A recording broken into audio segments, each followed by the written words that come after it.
Welcome to The Explainer. Today, we're going to talk about a threat that's kind of hiding in plain sight, right beneath the surface of our digital world. And let me tell you, it's a big one. It's something that could totally flip cybersecurity on its head. I know, it sounds like something straight out of a movie, right? But this isn't science fiction. The technology to do this, it's real. And we're about to dive into how this incredible power also represents maybe the biggest threat our digital world has ever faced.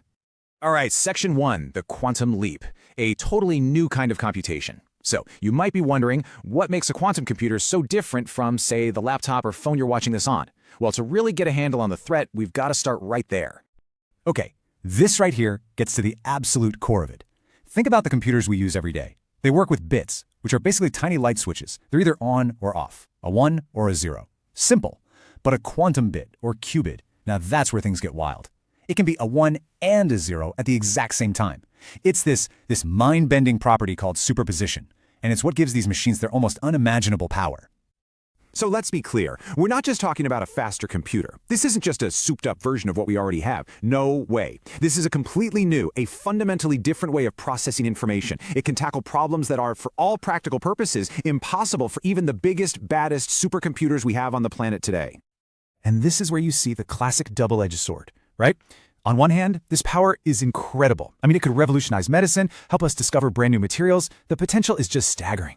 But on the other hand, that same power can be used to shatter the very encryption that keeps our entire digital world safe. Okay, Section 2, the universal skeleton key, why today's digital locks are so vulnerable. So how exactly does all this amazing computing power turn into a threat for, all of us?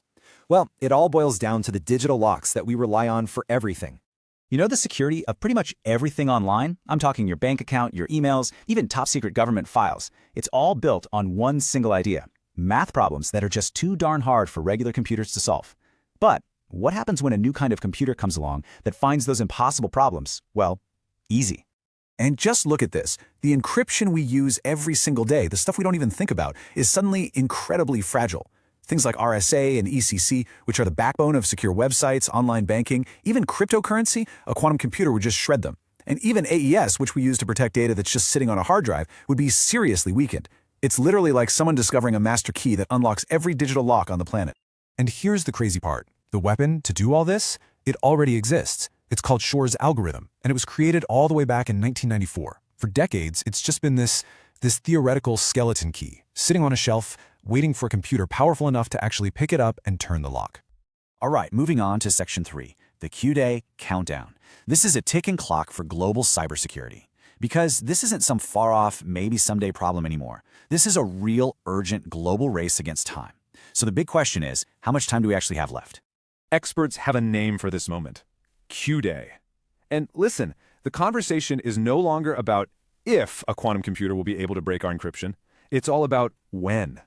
So when is Q-Day? Well, if you ask a lot of experts, the general consensus is maybe 10, 20 years from now. But there are other predictions, pretty credible ones, that are way more optimistic, or maybe alarming is the better word, placing it as soon as 5 years from now. The point is, that window to get ready, it's closing, and probably a lot faster than we think. And this right here is why the threat isn't just some future problem. It is happening right now. This idea of harvest now, decrypt later. Think about it. Bad actors, foreign governments, they are vacuuming up huge amounts of our encrypted data today. They can't read it yet, but they don't care. They're just hoarding it, stockpiling it, waiting for Q-Day to come so they can unlock everything all at once. And believe me, this isn't happening in some quiet research lab. This is a full-blown, high-stakes race. You've got the tech giants, Google, IBM, Microsoft. You've got all these nimble startups. And then you have entire nations like China, the US, the EU, pouring billions and billions of dollars into this. Why? Because the first one to get there gets a massive strategic advantage. So, Section 4, building a quantum-proof vault. This is the global effort to create new defenses. Okay, we've laid out the threat pretty clearly. It's big, it's scary. So what is anyone doing about it? Well, the good news is the race to build a defense is already underway. The answer isn't just to, slap a patch on our old locks. That won't work. We have to build completely new kinds of digital vaults from the ground up. And that's what post-quantum cryptography, or PQC, is all about. It's a whole new generation of encryption, built on math problems that are designed to be tough for both regular computers and quantum computers to solve. And this is a serious, coordinated, global effort. It's being led by NIST, that's the U.S. National Institute of Standards and Technology. They kicked off this huge worldwide competition way back in 2016 to find the best, most secure quantum-safe algorithms. After years of testing, they announced the finalists in 2022, and we're expecting the final official standards to be published really, really soon. But, and this is a big but, rolling out this new shield, it's not going to be as easy as flipping a switch. Not even close. These new algorithms have some trade-offs. Sometimes they're a bit slower or they need more memory. And just think about the sheer scale of it all. We're talking about upgrading literally everything. Every server, every satellite, every single smartphone on the planet. It's an absolutely monumental task. Okay, last section. Number 5, the race against time. Why this transition is urgent for everyone. So let's bring this all home and talk about what's really at stake here and why this race against time should matter to you personally. Just take a look at this chart. The sectors at risk? It's basically everything. A quarter of it is the financial sector. Another quarter is national security. Then you've got cryptocurrency, healthcare, even your private DMs and emails. I mean, nothing is untouched. Our entire digital world is vulnerable. And the cost to fix this? The scale is it's almost impossible to wrap your head around. We're talking over $1 trillion. $1 trillion. That's the estimated price tag to upgrade all of the world's systems to be quantum safe. This isn't just a software update. It is genuinely one of the biggest infrastructure projects humanity has ever had to take on. So this is what it all comes down to. You have the threat on one side, a quantum computer that can break our trust in everything digital.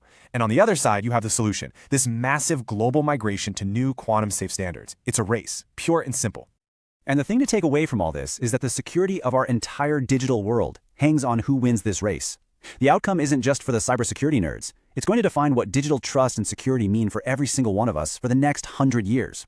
Which, of course, leaves us with the biggest question of all. We have the tools. The work to build a quantum-safe future is happening. But will our digital world be ready in time? We know the storm is coming. The real question is, will we get the shield built before it hits?